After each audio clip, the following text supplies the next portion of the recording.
এই ঈদে শপিং করার সময় ভুলেও তিন ধরনের পোশাক কখনো আপনারা কিনবেন না। প্রথম নাম্বার, যে পোশাক আপনি কখনো কিনবেন না সেটা হচ্ছে পাতলা পোশাক।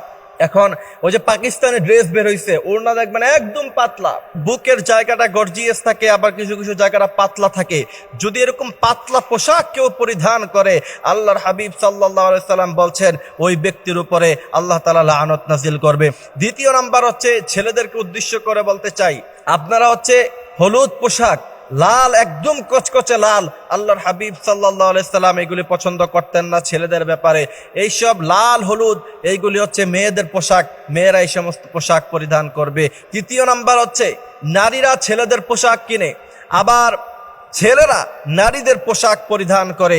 ঈদের সময় দেখা যায় জিন্সের প্যান্ট, তারপরে গেঞ্জি, এই সমস্ত পোশাক হচ্ছে ছেলেদের পোশাক। দূর থেকে তাকালে তাকে মনে হয় যে সে ছেলে নাকি মেয়ে, সেটা বোঝা যায় না। আল্লাহর হাবিব বলছেন ওই ব্যক্তির উপরে আল্লাহ তাআলা লানত নাজিল করবে।